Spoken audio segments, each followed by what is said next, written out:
Okay, let me begin by just reminding ourselves about a few features of the formula of humanity. Now, intuitively, it seems that what the formula of humanity demands of our actions is that they express proper respect for the dignity of humanity. Um, uh, this postulates a kind of expressive reason for doing things, but we're familiar from that from everyday life. Uh, Very often it's the expressive meaning of an action that constitutes at least part of the reason for performing it. You don't have to think of a very moral example. Just think about the reason for or that one might have for making a rude remark. Well, obviously, at least part of the reason has to do with the attitude expressed by that remark. Now, so the formula of humanity then intuitively requires that we treat humanity as an end and never merely as a means in order to express proper respect for the dignity of humanity.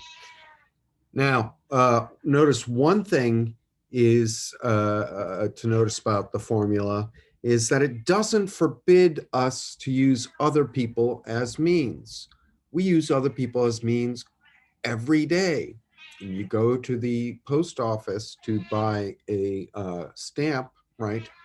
You're using the postal clerk as a means of acquiring that stamp. Um, Rather, what's forbidden is not it's not treating someone as a means, but uh, omitting to treat the person as at the same time an end. Okay, so it looks like the injunction to never to treat people never merely as a means is redundant, right? The moral content of the formula of humanity seems to consist entirely in the injunction to treat people as ends. Okay, so well, why then emphasize, right, that one should never treat people merely as a means?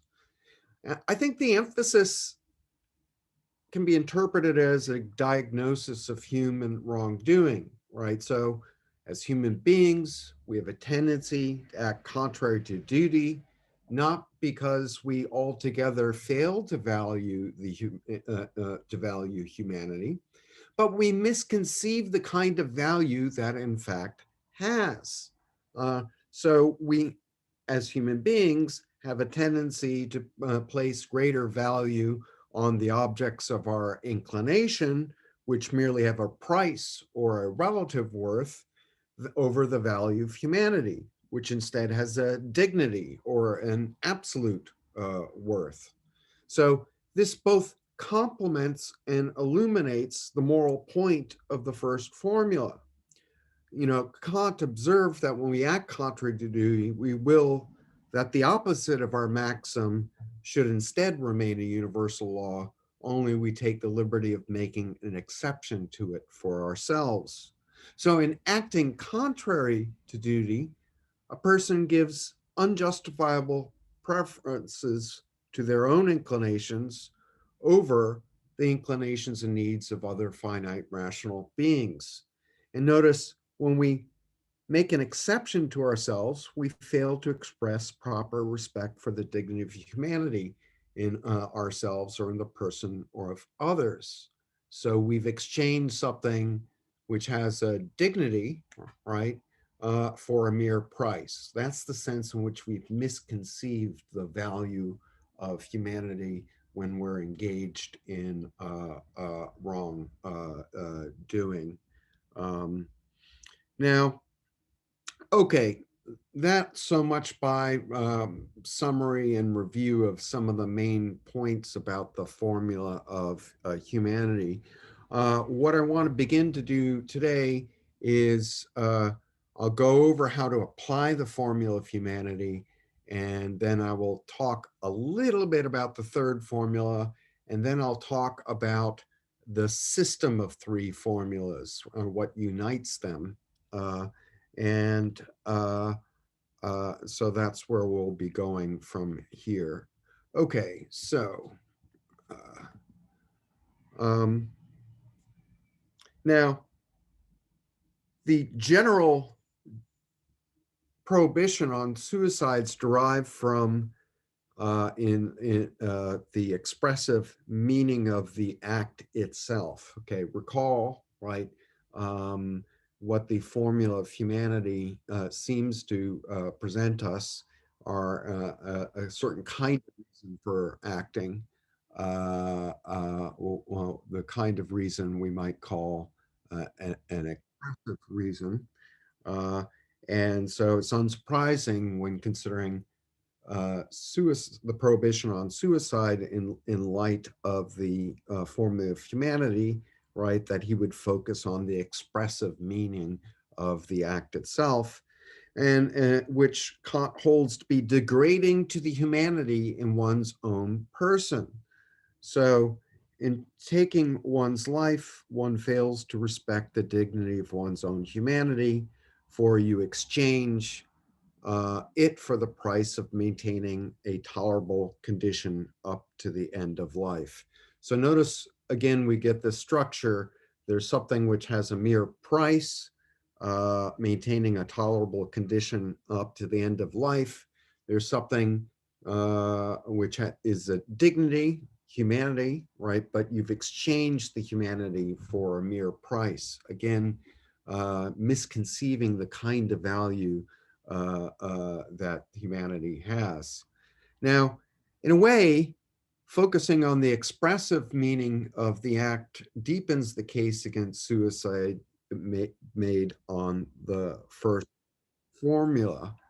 And this is something I want to do for each of the examples, is look back to the treatment of them in the first formula and see how the treatment under the second formula helps. Okay.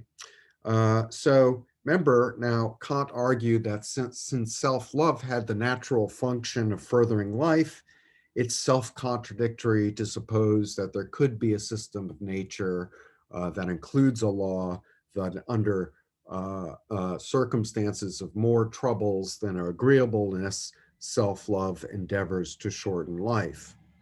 Now, in a later work, right, Kant, Metaphysics Morals, Kant argues that we should respect our natural functions of our instinctive drives, since they involve the predisposition to animality that underpins our rational nature. Now that's a mouthful, but what the idea is that we're rational animals, okay?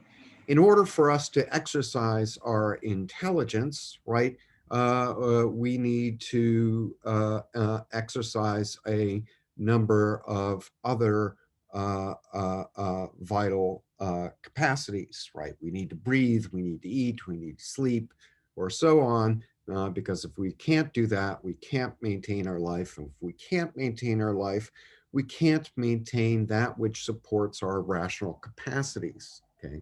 And so the thought is that we owe respect to the corporeal underpinnings, right? The body, which enables a kind of vital activity, which supports and makes possible our rational capacities.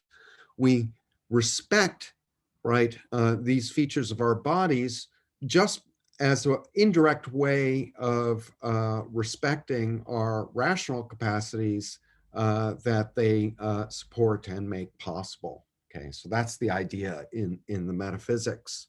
So, uh, uh, um, so to use an instinctive drive contrary to their natural function would be, in this indirect way, to show disrespect for humanity. Uh, So the argument against suicide is not so much based on whether the maxim passes the contradiction and conception test, as it's based on an appeal to treat self-love with the proper respect for its natural function, where again, the basis of this appeal is ultimately the dignity of humanity, okay? We pay respect to our animal nature, right, because it makes possible our the exercise of our rational capacities, at least among us mortal finite intelligences. Okay, let's consider the next application. And again, we'll first give the um, uh, uh, idea with respect to the second formula, and then we'll relate it to the idea with respect to the first formula. So we've got a duty not to make false promises that we don't intend to keep, since making such promises treats those we deceive merely as a means for our own ends, without, and here's Kant, without taking into consideration that as rational beings, they must always be valued at the same time as ends. So the ground of this duty is the failure of our act to express respect for the humanity in the person lied to. The false promiser, and again, here's Kant, wants to make use of another human being merely as a means, without the other at the same time containing in himself the end. For he whom I want to use for my purposes by such a promise cannot possibly agree to my way of behaving towards him, and so himself contain the end of this action. Okay. Now, this really deepens the case against false promises made on the basis of the first formula. Um, now, if the giving and accepting of promises require that the promiser and the promisee share their ends, then it's clear why promising would be impossible, right? If it were a universal law of nature that everyone make false promises when in need of money, since this would preclude, such sharing of such ends, right? Even, right, even the problematic case, even making false promises to Jones on the second Tuesday of the month would be precluded on this basis, right? Why? Because doing so, because this is not something, it's that you would be pursuing an end that Jones could not himself share, right? And since he could not himself share, right, your end doesn't contain Jones as an end. Uh, and uh, and so making false promises even to Jones on the second Tuesday of the month fails to respect the dignity of Jones's humanity. Okay. So, all right. Already you can see this pattern. Um, uh, the second formula, it's supposed to be telling us the substantive value that grounds these universally valid duties, right? And when we get the derivation from the duty of these duties from the substantive value, we get a much more powerful case. And what seemed like problems when we just considered the matter from the view of the first formula, right? These problems are easily kind of explained away. That pattern's going to continue, but uh, there's an additional thing to attend to in discussing these next two examples, which is the next two examples are supposed to be examples of maxims that fail the um, um, contradiction and volition test, okay? And we still have a question mark about what exactly is a contradiction and volition. So think about that as we go through these examples. And at some point in today's lecture, I'll make an explicit remark about how to understand the contradiction and volition test. Okay, so about the prohibition on rusting talents. So Kant says that we've got a duty to develop our capacities in order that our actions should harmonize with the end of humanity in our own person. Okay, harmonize. That's a really interesting word whose significance hopefully will get clearer as we go along. Now, this duty, to develop your natural capacities, right, is not grounded on the advantages to be accrued by cultivating our talents, as it were. So Kant's not making any kind of crude appeal to utility here. Rather, the thought is that we show respect for our rational nature by putting at its disposal the capacity to achieve a wide variety of ends, okay?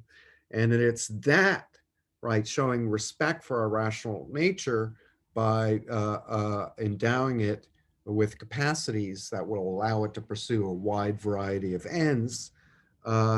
It's that rather than any interest in the ends themselves, which is the basis of our duty to perfect ourselves, okay? So I think, again, this really deepens the case against rusting talents made on the basis of the first formula. So the argument from the formula of law of nature appealed to the fact that as a rational being, I'm quoting Kant, he necessarily wills that all the capacities in him be developed since they serve him and are given to him for all sorts of possible purposes, okay? Now, Kant failed, however, to specify, as it were, the rational principle from which he derived this result, right? It's open to question, uh, uh, it's open to question whether rusting talents are inconsistent with, say, the counsels of prudence, for example. So the argument from the formula of law of nature doesn't show why a rational being would will such a thing, right? But the argument from the formula of humanity does show this, right? A rational being necessarily wills that all their capacities be developed in order to show respect for their rational nature, okay? So we're getting an additional bit of information in the argument from the first formula. We only get that someone will in a certain way. It's where it's unclear why they would. In the argument from the second formula, we get the missing explanation. We get the explanation why they would will in the way they would. They do so to show proper respect for their own humanity. Now,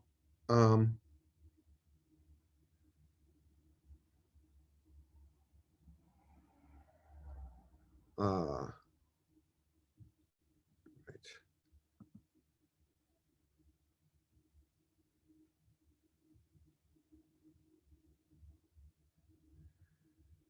Now we've got,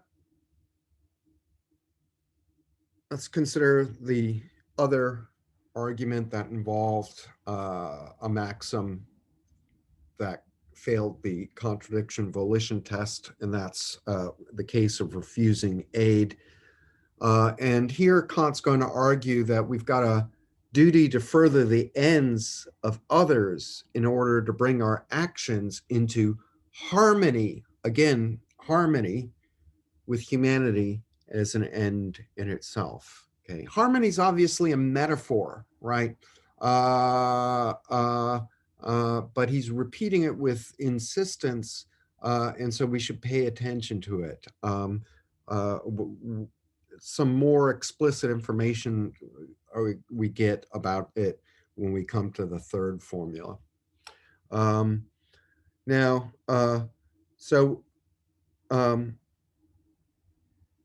so we've got a duty to further the ends of others in order to bring our actions into harmony with humanity as an end in itself. And here's Kant: for the ends of a subject who is an end in itself must, as far as possible, be also my ends, if that representation is to have full effect in me. What's he mean here? Well, something like this. The representation of an end in itself is a representation of human beings as valuable with the dignity accorded to rational beings. And to let this conception, right, have full effect on me is to allow my valuing rational beings to be exhibited in my actions towards them. Thus, the reason we should help those in need is that we thereby show respect for their dignity as rational beings. Now, I think this deepens the case against refusing to help made on the basis of the first formula. One problem was why a rugged individualist could not will that others not help him on the condition that he should not be exempt from helping them. Well, the argument from the formula of humanity shows why. The reason it would be impossible for a rugged individualist to will that others not help him is that their refusal would show contempt for his humanity, which he himself must regard as an end in itself. And insofar as their existence contains the same rational grounds for respect, it would be equally impossible for the rugged individualist to will that he should not extend the same help to them. Okay. Uh, uh, all right. So, contradiction in volition. How are we to understand this? I think we're to understand it in terms explicitly given by Kant in one of the quotes that I read in the previous lecture, right? The contradiction in your will is going to be between an objective principle, okay? Your will is a rational will. Objective principles are principles valid for all rational beings. So the moral law and each of the specific duties that manifest it are objective principles, right? Since he's grounded these duties ultimately in the value of our rational capacity to set ends, right? This is an objective principle immanent in the rational will. However, right, when you would will, right, that to refuse to give aid, say, right, there's also a subjective will, a subjective principle that maybe it's okay in general if people give aid, but just leave me with to my own ends and don't expect me to help you. Um, that subjective principle seems to contradict, right, the objective principle which is also immanent in your will, right? So that's the conflict within the will, right?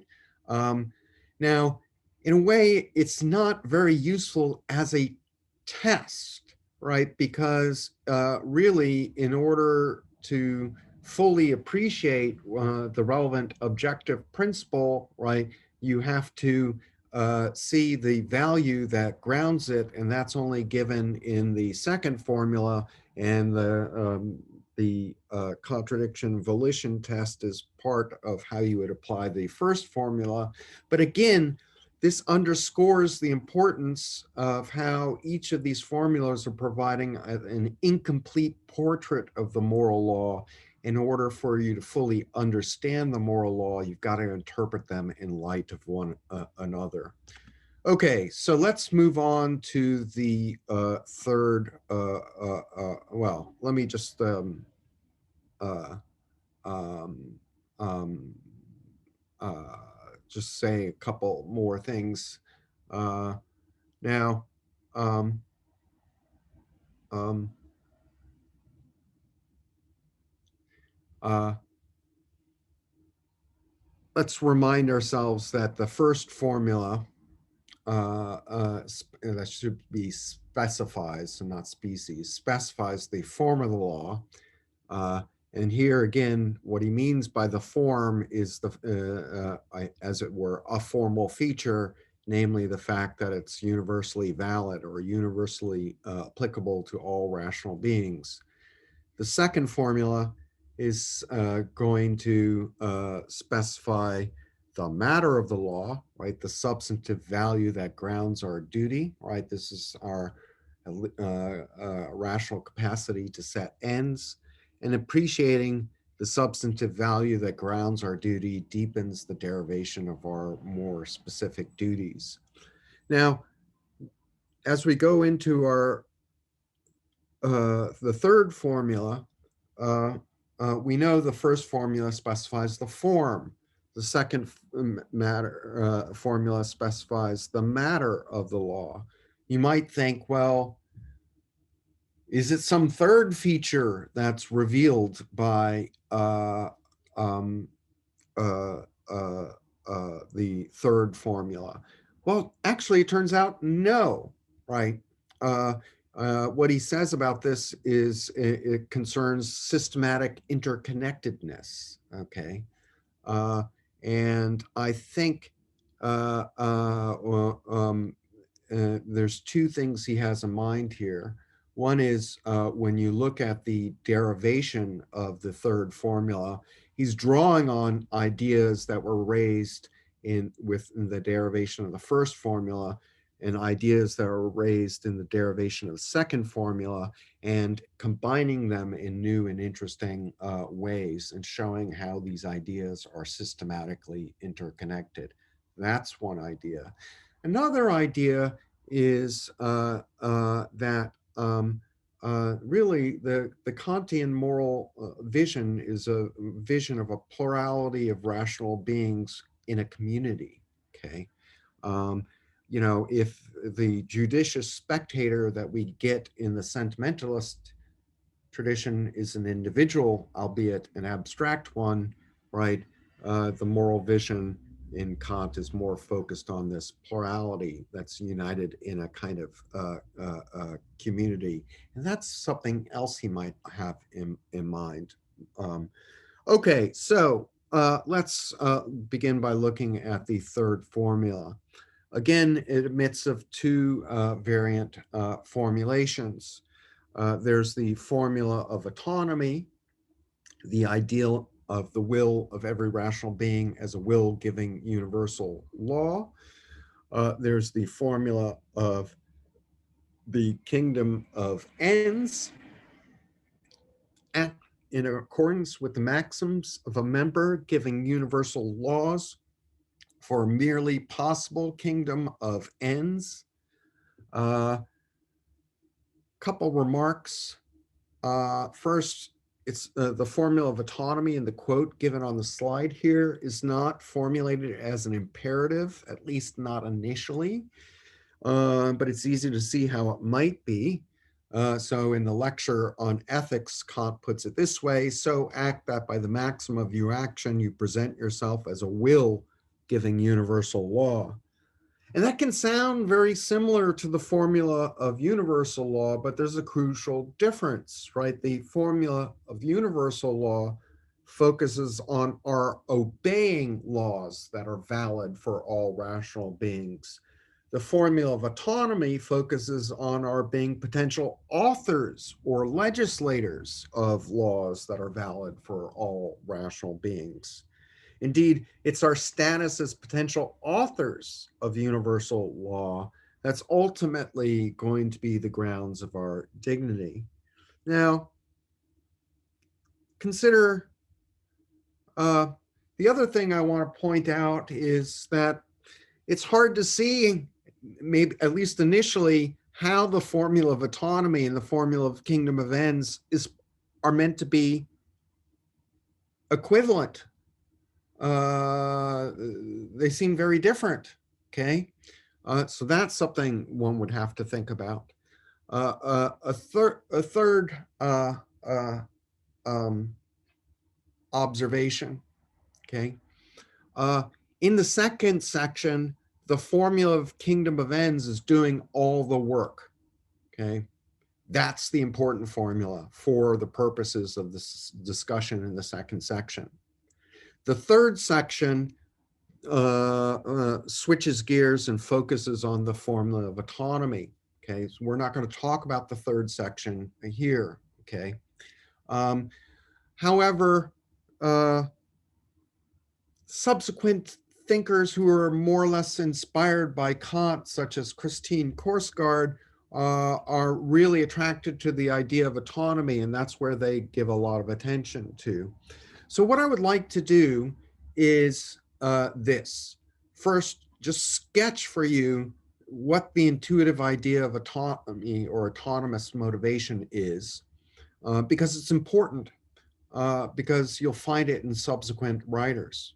Okay, and then what I want to do is not give a full dress account of the derivation of the formula of kingdom of ends, but just merely point out some observations about how it's borrowing ideas from the derivations of the first and second formulas. So that's what I propose to do. Okay, so let's begin by talking about autonomy. Now, and let's begin with thinking about how there's two ways in which one might obey a law. Okay. First, a person might obey a law in order to avoid the sanctions imposed by some external authority, be it the state or God or what have you. If a person obeys the law merely to avoid these sanctions, then in Kant's terminology, they are subject to this law. The person's reasons for obedience would be to avoid these externally imposed sanctions that they fear. So if these sanctions cease to be enforced, or if they cease to fear these sanctions, then the person would no longer have a reason to obey the law. Okay. Now, look, a person might obey the law because they are subject to it, but that's not the only way to obey a law. A person might obey the law not because of any external incentive, but rather because they are the author of the law. Now, in legislating a law, a person's bound to it not by any external incentive, but by the reasons they recognized in legislating it, right? Look, legislation is a complex intentional action. It's not done as on a whim or a mere caprice, right? You do so on the basis of reasons, and whatever reasons there were for you to legislate the law are reasons for you to obey it. whether or not you fear any sanctions that may or may not be enforced. So um, uh, so if we merely subject if we were merely subject to the moral law, it wouldn't be valid for all rational beings, right? It would only be valid for those who fear the wrath of God, as it were. Uh, the motive for obeying the law has got to be grounded in our status as potential authors of universal law. And so, in legislating a universal law, a person's bound to it, again, not by external incentive, but by reasons they would recognize in legislating it in the first place. So, even in the absence of external incentive, a person, as the potential author of the moral law, would still have a reason to obey it. So it's our humanity, our capacity to set ends for reasons that makes us potential authors of universal law. Moreover, it's because our humanity makes us potential authors of universal law that it can be said to have a dignity, a value that it cannot be measured against a mere price. And here is an important quote from Kant: "For nothing can have worth other than that which the law determines for it. But the law giving itself, which determines all worth, must for this very reason have a dignity, that is, unconditional, incomparable worth. And the word respect alone provides a becoming expression for the estimate of it that a rational being must give. Autonomy is therefore the ground of the dignity of human nature and of every rational nature." What the formula of autonomy then does is make explicit is the value of humanity, its dignity. Moreover, it's this dignity that makes it intelligible that humanity should be involved in acting from a moral law that's valid for all rational beings. Now, the really important thing for you to take away from this discussion of autonomy is this contrast between being subject to the law, being motivated to obey it just out of fear of sanctions, and being versus the way a legislator of the law is motivated, right? They're motivated by whatever the reasons there were to legislate the law in the first place. And since there were such reasons, they're going to be in place whether or not the legislator fears sanctions, or even if these sanctions are imposed. So that's the contrast you need to try to understand. Okay, let's move on to the kingdom of ends formulation. And like the formula of humanity, it's strikingly resonant, act in accordance with the maxims of a member giving universal laws for a merely possible kingdom of ends. Now, the formula of the kingdom of ends, again, it's meant to be a variant of the formula of autonomy. And in some places, Kant writes as if it were a mere restatement of the formula of autonomy. Now, how exactly are we to understand this connection? Okay, well, begin with autonomy. And again, this is Kant's initial gloss on that idea, the idea of the will of every rational being as a will-giving universal law, right? So you're representing the will of every rational being as a potential lawgiver of universal, legislator of universal law. So in the formula of kingdom of ends, claims that these laws would be the laws of a merely possible kingdom of ends. And I think really, in order to understand the connection here, we've got to work out what he means by kingdom of ends. Okay. And now, being a good scholastic, Kant provides some helpful definitions.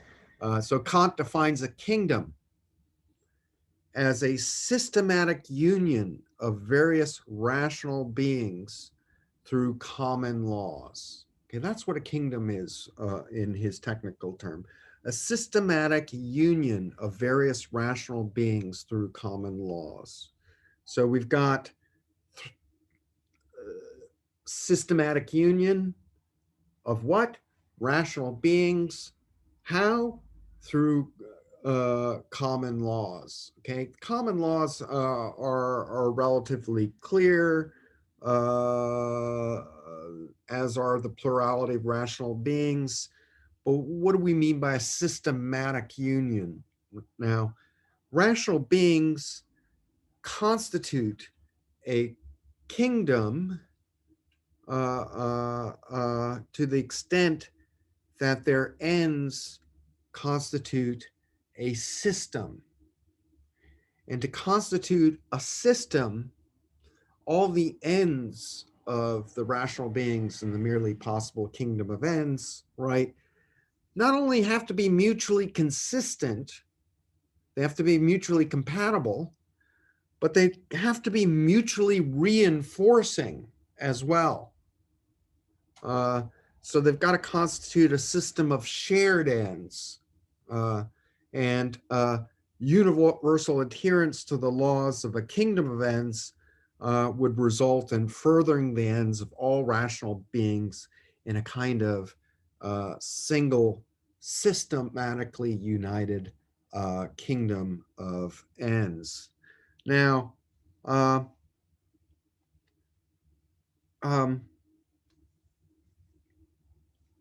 there's more to say about this, but let's have a look at the derivation. The derivation of the formula of kingdom of ends draws on ideas expressed from all the previous formulas. Okay, so that's maybe another sense in which he means by systematic interconnectedness. So here's a quote. For all rational beings stand under the law that each of them is to treat himself and all others never merely as a means, but always at the same time as an ends in themselves. But from this, there arises a systematic union of rational beings through common objective laws, that is a kingdom, which can be called a kingdom of ends, admittedly only an ideal, because what these laws have as their purpose is just the relation of these beings to one another as ends and means. So here, Kant's combining the idea of acting in conformity with universal law with the characterization of that law as an injunction to treat humanity as an end in himself. He then claims that all rational beings stand under common objective laws, and these require that all rational beings be treated as ends in themselves. And this requires that we bring our ends into agreement with the ends of the beings so treated. Remember here, especially his discussion of false promises with respect to the formula of humanity. So legislating common objective laws and action, all actions have ends. So it's natural for Kant to assume that there's an end involved in legislating common objective law. There's got to be a single end in which the ends of all rational beings are brought into agreement. There would be thereby be a kingdom of ends of all rational beings systematically united in a single shared end. So in a way, without fussing about the details, what the formula of kingdom of ends is doing is elaborating what was merely implicit in applying the principle of humanity. Specifically, it requires that we exclude ends that could not in principle be shared between rational beings, such as those required of false promises, right? Uh, because that would be inconsistent with the systematic union of ends in the merely possible kingdom of ends. Um, and it requires that we further ends that unite rational beings, such as rendering mutual aid, right? Remember, right, not only are the ends to be united in the kingdom of ends meant to be mutually compatible, but mutually reinforcing, right? So that each in the each counts as much as the other in the systematic kingdom of ends. Okay, right. Now, uh, let's talk about the unity of the formulas. We've talked about the first three formulas. The categorical imperative, recall, is supposed to be represented by the system of these three formulas. And now, Kant claims that the three formulas, again, represent the same principle and that they differ only in representing different aspects of this principle. He also claims that for appraisal of an action, the first formula is best. Okay, so if you're just concerned with whether a maxim, acting on a maxim would conform to duty, you can just test it with the first formula. But for access to the moral law, the three formulas should be applied to one and the same action, thereby, he says, bringing the moral law closer to intuition and thereby feeling. Now, clearly, he's prescribing a kind of method of reflection where you consider the maxim in light of each of the three formulas. And so we're a method of reflection where you consider the maxim in light of the three formulas, and the result of engaging in this kind of reflection is that the moral law is closer to intuition and thereby feeling. Okay. Now, look, what are we gaining from this elaborate method of reflection? Not knowledge of right or wrong. We all more or less know right from wrong, even if we're tempted to make exceptions for ourselves. Nevertheless, philosophical inquiry can help us gain reflective theoretical knowledge of the moral law. And just as wisdom has no need of science to learn from it, but rather to gain durability for its and access to its principles, common rational moral cognition has need of philosophy not to learn from it, but to gain durability and access to its principles. So,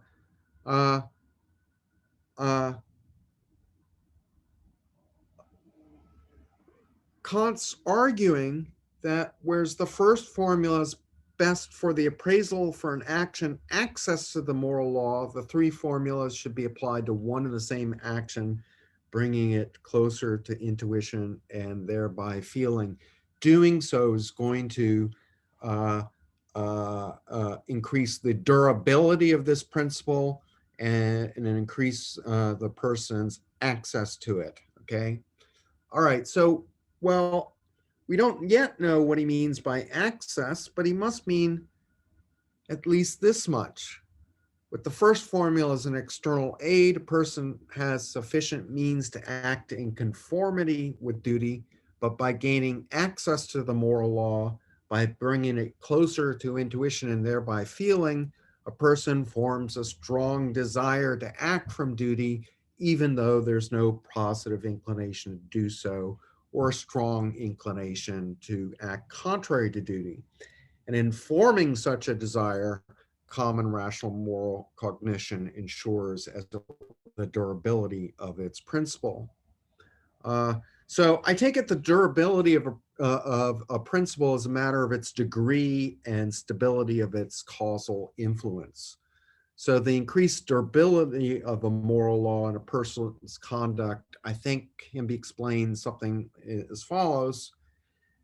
In intuiting, right, the dignity of humanity, the value of objects of inclination pale in comparison, if indeed they're experienced to be of value at all. The intuition of human dignity gives rise to a distinctive moral pleasure, the feeling of respect. Together, the intuition and this feeling constitute the pure desire to act from duty, since the desire, recall, just is a representation accompanied by a feeling of pleasure. What's represented in intuition is the grounds of the reasons for acting from duty, and the feeling of respect is a conscious manifestation of the value of the intuited dignity. So it's not possible to respect the dignity of humanity and to take pleasure in the fulfillment of an inclination contrary to duty. The feeling of respect precludes such pleasures. That's the way in which the incomparable value of dignity can be consciously manifest to the person who intuits it. So from this perspective, the perspective of a virtuous sensibility, inclinations contrary to duty don't seem to be reasons, and so are motivationally inefficacious, right? Moreover, since the pure desire doesn't depend on inclination for its object, it can operate even in the absence of positive inclination. So the pure desire to act from duty thus plays an important explanatory role in the motivational psychology of a virtuous sensibility, even though it's a response to reasons and not their source. Uh, so I take it that the knowledge common rational moral cognition gains through philosophical reflection is a kind of self-knowledge. It's not knowledge of right or wrong. Again, that we more or less already have, but knowledge of what we desire as free and rational beings. And again, I think this is a manifestation of Kant's pietist background. He's again looking for a reasonable form of moral reflection to check the purity of our motives. This moral reflection is practically necessary, since without it, well, we're easily tempted to act for wrong reasons. So Kant's inquiry, like Hume's, is a search for a kind of self-knowledge. And like Hume and Socrates before him, this self-knowledge can transform our moral character. Okay, so in acting from duty, a person does so out of a phenomenologically vivid sense of the value that grounds the reasons for so acting. It's this phenomenologically vivid sense of the value of humanity that presumably wrenches the philanthropist from his wretched insensibility. Now, Kant, though a rationalist, started off life as a sentimentalist. And like Hume, he was influenced by Hutchinson's sentimentalism. And Kant has not altogether abandoned the moral sentimentalism of his youth. And indeed, his remarks about the practical interest in the moral law can be understood as a partial interpretation, or shall we say reinterpretation, of Butler's gloss on moral sense. So Butler described moral sense as, it's quite wonderful mixture of cognitive and cognitive imagery. He described the moral sense as the perception of the heart and the sentiment of the understanding. Okay, perception, that's kind of cognitive. Heart, that's associated with the emotions, so cognitive. Sentiment, that's an emotion, but it's a sentiment of the understanding. Again, that's cognitive, right? So we get this nice, interesting blend. Now, I think Kant, in effect, remarks about the practical interest in the moral law provides a way of interpreting Butler's remark. So insofar as the intuitions of a virtuous sensibility takes as its object the value that grounds our duty, well, it's a perception of the heart, okay? And intuition is sort of perception-like, each our mode of awareness, okay?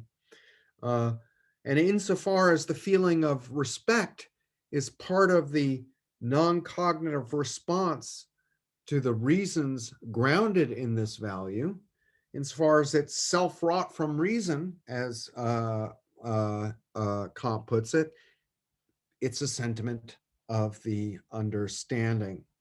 Okay, and that's the kind of, again, this been describing the perspective of a virtuous sensibility.